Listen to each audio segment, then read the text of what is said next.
In recent weeks, a woman who goes by the name Doormat Mom on TikTok has been going a little bit viral, specifically for discussing her estrangement with one of her daughters, repeatedly calling her ungrateful, and giving sage advice such as, if you're a grandparent who's estranged from your kids, you should still go to your grandkids' recital. If you are a loving grandparent and your estranged adult kids refuse to allow you to see your grandkids, whether it be at the holidays or always, then you find out that those kids are going to be in a Christmas concert and you're local, don't not show up.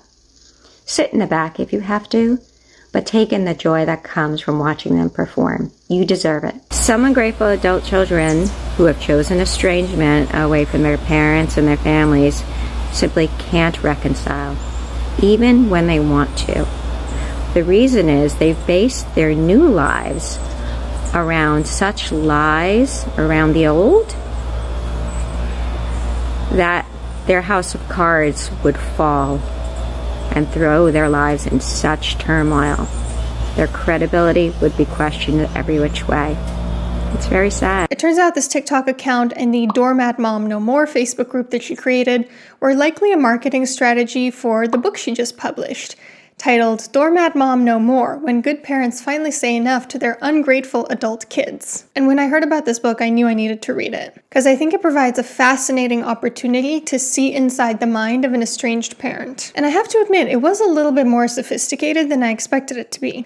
Did it kill off a large chunk of my brain cells? Yes. Was it filled with passages I found to be manipulative? Also yes. But it wasn't necessarily the stream of consciousness delusion that you might expect. This strikes me as a person who knows how to wield words as a weapon, which honestly feels even more dangerous. In this video, I'm going to review this book and share why I disagree with the vast majority of its contents from my perspective as a doctor of clinical psychology. But before I go into my review, just a quick word on fair use. Fair use is a legal doctrine that allows me to discuss the contents of a book and even quote from it without permission from the copyright holder, as long as it's for commentary or criticism purposes, and as long as I bring my own analysis and insights to the discussion. I mention this because I noticed there's an LLC for a copyright company on the first page of this book, but I just thought I'd mention it because if I get a copyright strike or a cease and desist or any sort of legal threat, I will make sure to let my audience know. Now that that's out of the way, let's get started. Let's take a dive into the Doormat Mom's manifesto.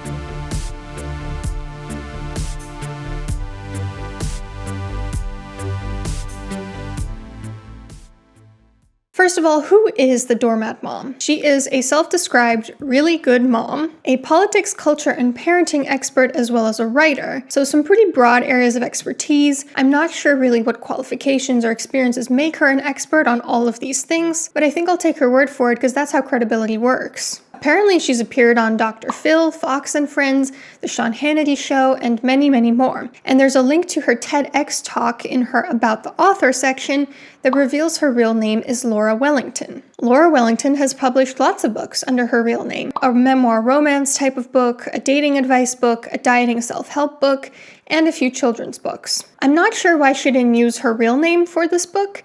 Does it maybe have to do with not wanting the dirty laundry that she's airing to be associated with her real name? But either way, she linked a TEDx talk that shows her real name, so she can't be trying that hard to keep the two separated. Now, the book starts with a preface that says this is a book for the good parents of ungrateful adult children. She's tired of parents being silenced and shamed into submission and swallowing disrespect, and adult children need to show their parents a few things: respect, loyalty, and gratitude. Those are some real powerful words, but I have some trouble understanding what she means by those things. First of all, what is a good parent?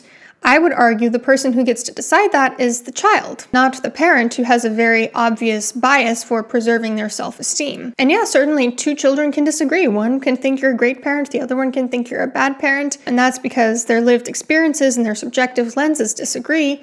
But ultimately, I do think that that's their call. You know, like you don't really get to call yourself a really good cook if everyone that you cook for keeps getting sick. Or a really good doctor if all your patients consistently tell you that they feel dissatisfied with the quality of care that you provide. Or a really good rapper if you consistently get the same feedback that you were a bad rapper. Then also, how do we define disrespect? Because in modern times, respect means you honor a person's human rights. But there's a generational mismatch where a lot of older individuals will sometimes define respect as obedience to someone who holds more power over you, obedience to someone higher up on this hierarchy that they've created. And what about loyalty? Because sometimes people say loyalty when they mean someone putting my own needs above their own, when it really should mean someone considering my well-being. Now, as for gratitude, that's really the most important word to define. The entire crux of this book is that there are adult children who are ungrateful to their parents. Now, I agree that gratitude, being appreciative to people, is a huge component of healthy relationships. I personally make a very active effort in my relationships to express gratitude to all the people that enrich my life, and I think it's unhealthy and entitled not to do so. But people who do kind things for others with the expectation of receiving something in return, even if it is just gratitude, are equally toxic, in my opinion. When you do something nice for someone, it should always be selflessly. It should always be with the expectation that you're not going to get anything in return, because that person's reaction, the joy, the value that you bring to their life with that gift should be more than enough for you if it never gets returned to you. For example, let's say that you give someone a Christmas present and they don't even say thank you and they just throw it straight into the trash. That would be really hurtful and gross, and obviously they're in the wrong, and you're not wrong for feeling upset about that. You'd be completely within your right to say, okay, well, I'm not going to give you presents anymore. But if you give somebody a present and then you're mad that they still won't come to your Christmas dinner, honey, that wasn't a present, that was a bribe. So I'm not saying to keep giving and giving and giving to people who are ungrateful. No, if you've given someone huge chunks of yourself and they consistently act entitled in response, then stop giving them huge chunks of yourself. But that should be unrelated to the reason why you are giving them that present in the first place. You should never do anything for someone expecting to receive gratitude. And because of this, I find the word ungrateful to be just a really ugly word. It shows up a lot for people who employ the emotional abuse technique called emotional blackmail. We are not owed anything in return for what we do for others, just like we don't owe anyone continued favors after they've acted entitled. Doormat Mom wraps up the preface by saying that good parents are finally putting their foot down on their ungrateful adult kids and kicking them in the ass to wake up and smell the coffee. They're also pushing back on a society that places the blame on the wrong party. Now, after the preface, Doormat Mom shares her own story of how she became estranged from her youngest daughter. Before really going into the story, she cites how she offered to alter her daughter's wedding dress just a month before their estrangement. Again, kind of making it seem like she's keeping a tally of all that she's done for her ungrateful daughter. She also mentions that her husband died when she was 35 years old, leaving her with 4 kids to raise on her own. And I'm sure that that was incredibly difficult for her. I'm not being facetious when I say this. But when she then goes into, I know I wasn't perfect, but I worked to provide spiel, it makes a little bit more sense why she brought this up. Oftentimes we'll hear estranged parents try to divert the focus off of the concerns their children have brought up by listing off the good things that they've done, listing off ways in which they had it hard, listing off sacrifices that they made, and acting like their child's request is a demand for perfection. She references how other people have called her a supermom and that her 3 other kids went on to build exceptional, steady, and grateful lives, while the estranged daughter would instead chart an entirely different course consisting of broken family ties, riskier behavior, inner turmoil, and gnawing anger. Now, I don't know if this is the case for her, but typically when someone manipulative is trying to convince us of something, they'll try to bring up other people's perspectives as if it's relevant. So they might say something like, well, I know you and your husband like to go on weekly date nights, but I have married friends and they told me that it's selfish to do that. Like, okay, I don't really care what your married friends have to say about it. It's my lived experience. These people are not a source of authority on my life. And it's also pretty common in narcissistic family structures for one person in the system to be designed as the scapegoat who is devalued and blamed for everything that goes wrong in the family, which then glues the other members of the family closer together. So then those other members of the family can look at each other and go, see, we get along just fine. That person is the one who's the problem. Again, I don't know if this is what is happening in this situation, but that's what came to mind as I was reading this sharp contrast between the idealized children and the devalued child. Now, Doormat Mom acknowledges horrible parents do exist, but so do good parents unjustly accused, those who simply make normal mistakes and nothing more. Now here again, I'm sorry, but I'm going to need to know exactly what she means by normal mistakes and decide for myself if those are truly normal mistakes. And once more, I don't know if that's the case here, but it's pretty common for abusers to minimize their abuse and invalidate the hurt feelings they've caused. Every time a celebrity, for instance, gets an allegation of abuse, it's always a huge red flag to me if in their statement they try to place distance between their situation and so-called real victims or actual victims. But okay, let's say Doormat Mom is one of those very rare situations where a good parent is unjustly accused of being a bad parent. Because listen, I do think in very rare cases, that does happen. But even so, why make a book that's for a tiny, tiny fraction of the population when you know truly abusive parents, of which there is a wealth, will pick it up and read it to validate their own behavior? Don't you see how that could maybe cause more harm than good? And also, this is not necessarily how I would expect an unfairly accused parent to react to being unfairly accused. In fact, if you were to ask me how would an abusive parent react to being called abusive or to being estranged, I'd say that they would probably get very angry, rally up their supporters, start a smear campaign against the person who accused them of abuse, and start justifying themselves to consistently convince everyone that they're innocent. On the other hand, a truly innocent person is probably more likely to feel grief, experience self-doubt, wonder if they actually did something wrong, really try to rack their brain and consider that as a possibility, and to process through things privately because they know there's a slight chance that they could be in the wrong and they still love their child and hope that they'll come back to them. And in fact, I do know very rare situations where children with, for instance, very severe mental health issues that were not trauma caused have parents who stay up at night and wonder, did I do something to cause this? Am I a bad parent? What more could I have done? In my opinion, the best differentiator between a good parent and a bad one is their ability to consider that they might have done something wrong in the situation. But let's get into what really happened between Doormat Mom and her youngest daughter, according to her. I'm going to try to explain this to the best of my ability, but I have to be honest, the timeline kept jumping around, and I just felt like there were a lot of holes in the story, a lot of gaps where it wasn't clear to me what exactly happened. And so because of that, I didn't really grasp a truly linear, coherent narration of events, but I tried my best to piece together what I did understand. So Doormat Mom's daughter was a digital nomad living what she calls a vagabond lifestyle. Yes, you heard that right, who decided to move to Australia. Her daughter asked her for a loan to attend law school in Australia, as all vagabonds do, which Doormat Mom declined, which is totally fine. It is completely fine to say no to your child, including, maybe even especially, if that's something they're asking for is related to money, and especially if you've already spent a good deal on them. I don't think anyone would argue parents aren't entitled to setting financial boundaries with their kids. Now, once she was in Australia, the daughter met a man and they quickly fell in love. Doormat Mom admitted that she was upset her daughter wasn't coming home for the holidays and she felt jealous. She said her daughter was only willing to come home if Doormat Mom was paying for her flight, and since Doormat Mom decided not to, her daughter decided to spend her money traveling instead, which upset Doormat Mom. This is a tale as old as time, this conflict of adult children not always wanting to come home for the holidays, and jealousy and competitiveness between their parents and their new partner. After not very long, the daughter and her boyfriend decided to get married, and when the fiancé called Doormat Mom to request her blessing, Doormat Mom seemed to like him but was concerned that they hadn't known each other very long. And in her words, I wasn't certain the marriage would stick because the fiancé seemed too nice for her daughter's disposition or something, which is very nice, really shows in what high regard she holds her daughter. Doormat Mom seemed to disapprove of the fact that the wedding would take place in Australia. And there was a strange incident where Doormat Mom says her daughter was trying to kind of butter her up on the phone, saying things like, I love you, right?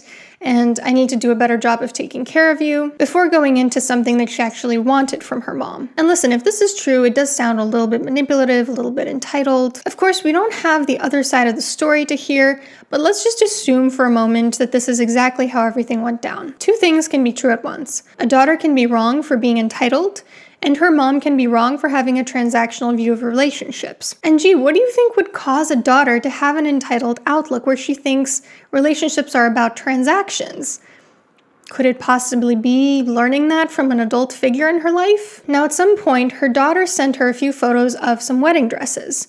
And Doormat Mom told her that they were too revealing since her 2 brothers, her fiancé's parents, and brothers would also be in attendance. She was then surprised that her daughter was angry about this. And I mean, I think I'd be pretty angry too if my own mother tried to suggest that I'd dress too indecently in front of male family members. Just because, like, it's kind of weird to act like family members are gonna lust after you, and it's pretty gross and sexist and just bizarre. And that's putting aside that a woman's choice of wedding dress is something deeply personal, an act of self-expression of her identity, and that any sort of negative comments about that can hurt pretty deeply. But this part didn't make sense to me at all. Doormat Mom said that during this interaction, her daughter accused her of calling her fat, completely out of the blue. Doormat Mom says she absolutely did no such thing, and I'm just kind of wondering, what incentive would somebody have to privately accuse someone of saying something hurtful that they did not say? Because I see it as a much more likely scenario that Doormat Mom said something that her daughter construed as fat shaming, maybe even misconstrued, but that Doormat Mom wouldn't take accountability for how it landed or the hurt that it caused. And listen, it wouldn't be the first time a parent denied saying or doing something that there's sometimes even proof that they said or did. That a parent's knee-jerk reaction if they have a very fragile ego would be to just deny it. Now, this is where the timeline gets a little hazy. Doormat Mom says that her daughter still wanted her to have a ceremony at her house in the US, but that she ended up uninviting her to the Australian ceremony. And the only real hint I got as to why that might be is that Doormat Mom didn't seem super supportive about the wedding being in Australia, but again, it's not really clear to me what led up to her daughter's decision. Those details are conveniently left out of the narrative, and we're meant to believe that they were just never communicated to Doormat Mom. Now, the next day after she found out that she wasn't invited to the Australian wedding, Doormat Mom's daughter again reached out because it turned out she needed some paperwork in order to get married in Australia, and Doormat Mom refused to give her the necessary paperwork. So, gee, sure sounds like punishment from where I'm sitting and not love. She then sent the fiancé an email retracting her blessing for them to get married, and she also wondered what her in-laws would think of her not being there, which is a classic. It's classic when people wonder how others will perceive them more than they wonder about the harm that they've caused to someone. Neither the fiancé nor the daughter responded to her. The fiancé eventually blocked her on Facebook, and Doormat Mom hasn't spoken to her daughter ever since. Her daughter has also placed some distance between herself and her other siblings since then. But somehow from this narrative, Doormat Mom seems to want us to believe that it was actually her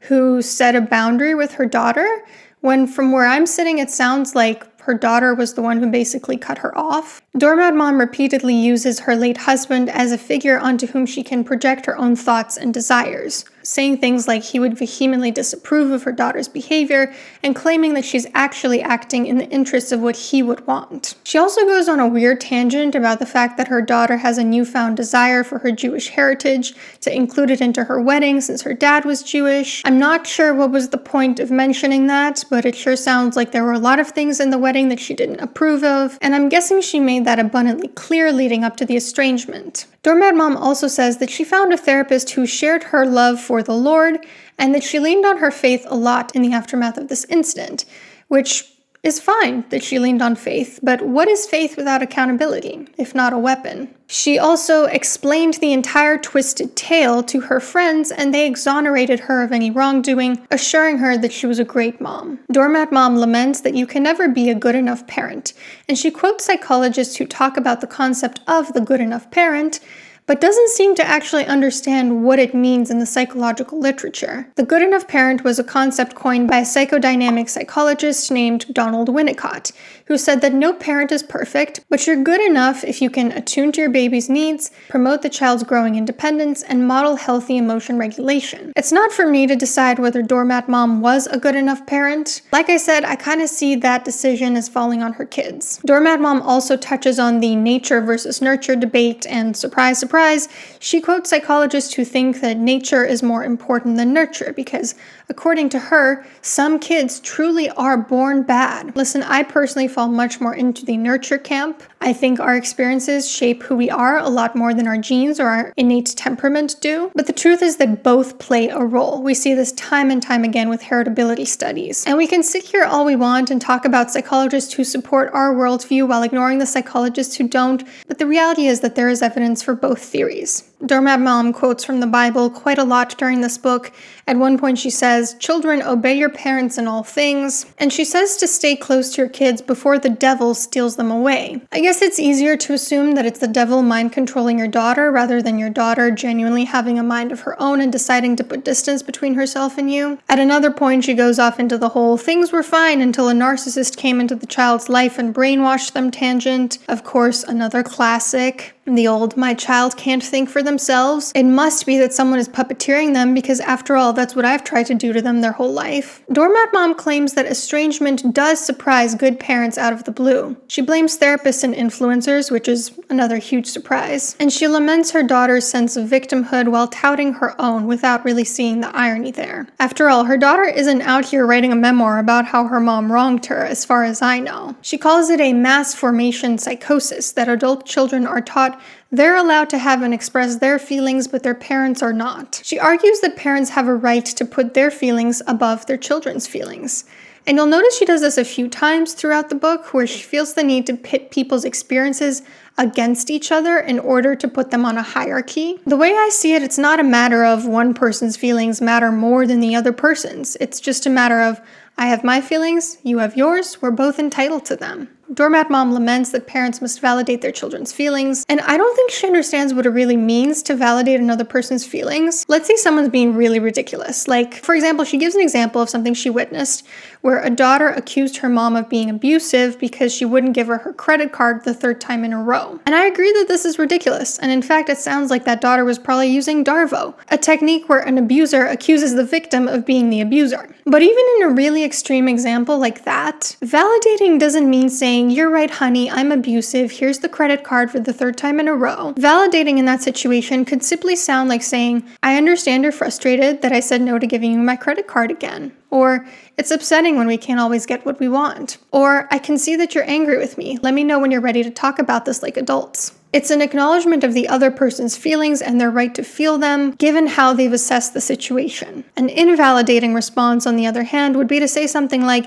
"You ungrateful after all I've done for you, this is how you repay me?" Doormat Mom also compares herself to Jesus-level martyrdom when she says parents are expected to rise to the stature of Jesus after being pushed well beyond what any human can endure. And I'm sorry, but I have to ask, what exactly did her daughter make her endure? Maybe she acted a little bit entitled at times and uninvited her from her wedding. I'm sure those things were deeply painful experiences, but is this really the crucifixion in question? And the irony is that Doormat Mom herself says, if your trauma on a bad day is another person's greatest wish on a good one, that's not trauma. Lovely sentiment, but that's actually not true. By this logic, a war prisoner who's been tortured for 5 years non-stop would love to trade places with Doormat Mom, right? Who has what she would call real trauma. That doesn't mean that her trauma isn't real trauma. It just means that trauma is relative. And invalidating the fact that someone feels traumatized by something is probably a really good example of something a good enough parent doesn't do. She also claims that it's 2 times the trauma for parents to think that they traumatize their kids compared to the actual trauma that those kids say they experienced. No, ma'am, that's just distress. That's just guilt. That's just shame. It's unpleasant to be called out on something, but it should be worked through and regulated. And hopefully at the end of that, you can start to look towards the actual harm that was caused. Because if someone comes to you and says, "Hey, you hurt me in XYZ way," and your response is, "Wow, the fact that you just said that hurt me 2 times more than what I did to hurt you," then that's just a diversion technique. That's just a reverse victimization technique. She references the insane demands, unreachable expectations, and alienating accusations made against her, but doesn't really give any examples. She hasn't really given us anything concrete to make those determinations for ourselves. Doormat Mom claims that estranged parents do ask their children what they did wrong,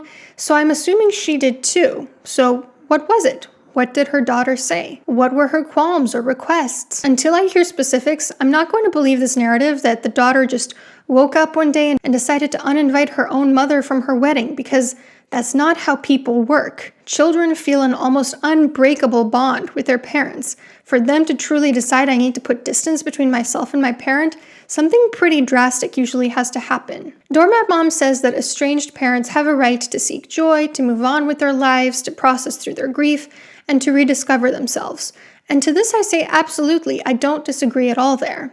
She also acknowledges that some good parents sometimes inadvertently cause real trauma and that needs to be addressed. And here, again, I agree, and I think it's surprisingly fair of her to say that. She says that estranged parents should treat themselves as well as they tried treating their kids, which, sure, you deserve to treat yourself well. Parents don't need to be selfless. Prioritizing your child doesn't have to mean neglecting yourself. But again, it's feeling very hierarchical. It's not about deciding who goes higher on the totem pole, my well-being versus my child's. It's pretty common of people with a certain personality style to constantly need to know where they measure up against other people, to constantly put everything in a hierarchy. She also brings up the issue of estrangement when you're a grandparent and how hard that can be if your kids have decided you don't get to see your grandkids. And I do agree that a minority of parents use their kids as pawns. I've unfortunately seen it myself. But in most cases, when parents cut off their kids from their own parents, it's because you don't have a right to a relationship with the children of somebody who you've treated really badly. Especially because now those parents are just protecting their kids if they think that's how you treat people and that's how you're going to treat their kids too. Now, Doormat Mom has apparently heard what I found myself wondering at countless times throughout this book, which is, can't you just ask your estranged child what you did wrong? She claims estranged parents have asked over and over again, and that the children just won't tell them. She says the responsibility is on the communicator to make sure that the listener understands what they're saying.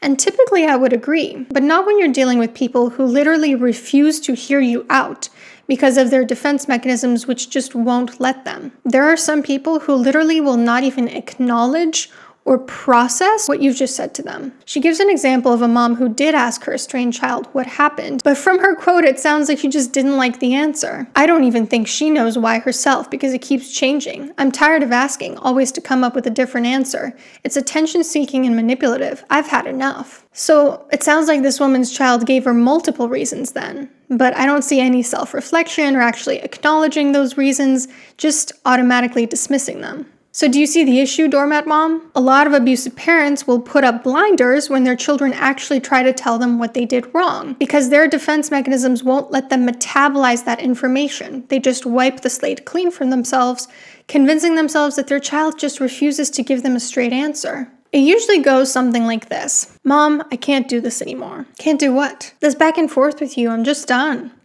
What? What in the world have I ever done to deserve this? The same thing I've been telling you for years. You're consistently unsupportive of my life choices. You call my lifestyle vagabond because I'm a digital nomad. You try to control the details of my important life events. And you shame me for my appearance. What are you talking about? I've never in my life shamed you for your appearance. The other day, I sent you a photo of a wedding dress I'd picked out, and you told me the sleeves would look better on someone with a different composition. You've been fat-shaming me my whole life. Fat-shaming you? Christy, this is truly insane. Clearly the devil has gotten into you because this is not the girl I know.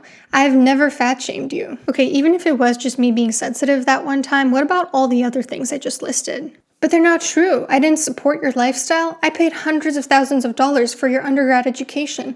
I let you go to the school you wanted even though it was unconventional. You see what I'm talking about, Mom? I just told you why I can't do this anymore, and you have an excuse for everything. Christy, why won't you tell me what I did wrong? Doormat Mom also laments the estranged child's effect on the family system.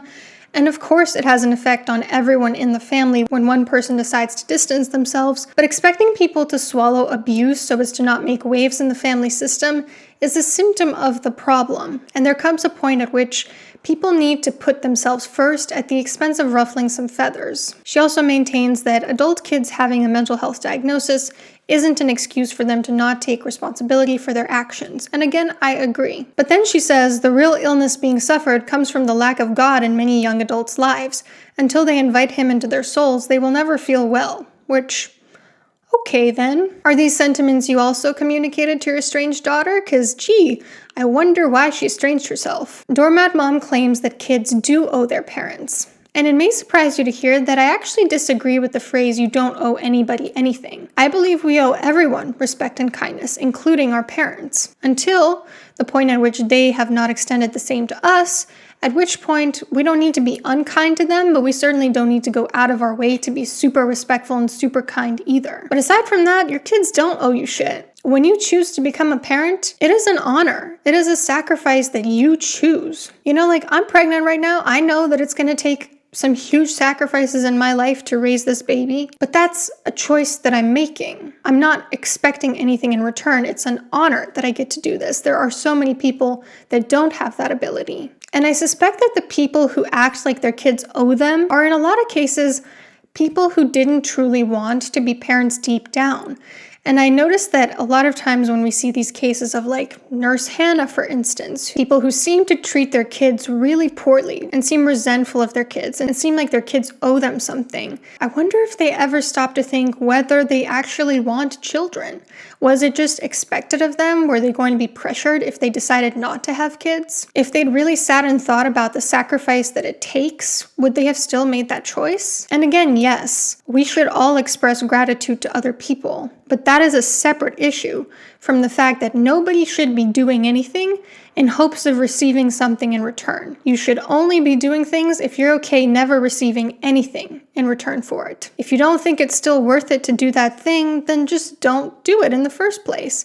You're the problem if you act entitled for other people's gifts, but you're also entitled if you act like your gifts come with strings attached. And this includes parenthood. If you don't think it's worth it to pour into your children and never receive anything in return, then don't become a parent. Doormat Mom cites a self-help author trying to say that people need to stop blaming others and start looking at their own contribution to the issue, which is pretty rich. Isn't that exactly what this book is doing? Blaming her daughter and claiming innocence? So is this advice only for the adult children then? She also reminds estranged parents to remember to remove their children out of the wills when necessary, which I honestly found pretty funny because the textbook techniques of emotional blackmail include fear, such as if you don't do what I want of you, I'll cut you out of the will, obligation, such as you owe me because I'm your parent, and guilt, such as don't you feel bad for how this is affecting the rest of the family? Altogether, they form the acronym FOG. So is not including a child in your will a punishment or is it a lesson? I guess we may never know what's truly in a person's heart when they decide to do something like that, but the question does make me wonder. Doormat Mom also calls it walking on eggshells to be around some of these adult children. Listen, it may be in some very rare cases, but what I tend to see more often is abusive parents who find it very difficult to not be their abusive selves, and they call that walking on eggshells because they know if they give in to their impulses, which are difficult to resist, it's going to produce a negative reaction in the people around them. And then the cherry on top of this glorious book is at the end. We find out that Doormat Mom decided to release this book on the week of her daughter's wedding because, in her words, it brought me comfort. This feels really cruel. Imagine how it feels for a second to be an estranged daughter who, after much inner turmoil, decided to distance yourself from your mom. And then you find out on what's supposed to be the happiest day of your life, that your mom published a manifesto in which she calls you out for being an ungrateful child and justifying why she didn't do anything wrong. Don't you think your day might be a little bit tainted and that you would think, my mom made it about her again. She's found a way to get to me, to punish me for setting a boundary with her. And now I'm crying in my groom's arms and my makeup is getting smeared and I'm about to walk down the aisle,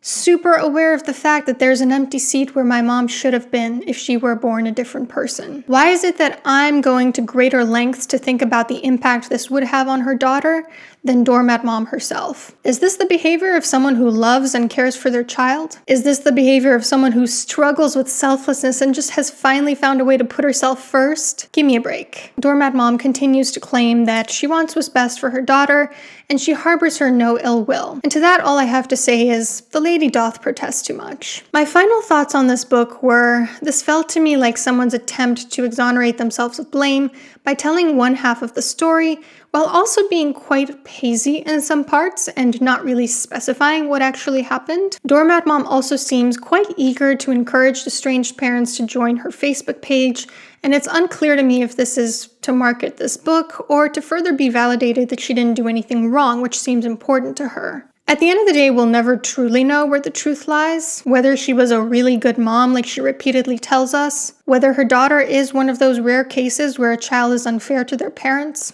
All I can say is that this is not how I would expect a parent with self-reflective capacity to respond in a situation where they were unjustly accused. And if I can provide my own advice for estranged parents, first of all, ask your children what you did wrong, what they need from you, and then truly listen and process what you heard without responding to it with a good therapist, preferably someone who's not just going to blindly validate you, but who calls you on your shit. And whatever hurts the most to hear, dig deeper into that. Lean into what triggers you. Do process your grief. Do hold yourself accountable. Take responsibility for what you could have done differently. And I'm not talking about pseudo responsibility here, like, oh, I shouldn't have spoiled my daughter. I'm talking about the stuff that hurts to say out loud to another person. Do respect the boundaries of the estrangement. And do go on with your life. Do find meaning in the pain. Do try to find other sources of joy than your children. And for the love of God, if you ever hope to reconnect with your estranged child, don't create a TikTok account or publish a book where you put your issues on display, because I promise you, your child will never come back to you if that's the case. But hey, on the other hand, we live in unforeseen times where estranged parents now know how to work technology and how to go viral. And this could be kind of cathartic for estranged adult children to watch, to see the manipulation techniques that their own parents used on display on social media being done by someone to who they have no relationship. It might make it easier to recognize those techniques in your own life and to realize that it's not right that they happen. So I guess, thank you, Doormat Mom, for giving us this wonderful display of your innermost thoughts. Let me know what you thought about this in the comments down below, and I'll see you soon.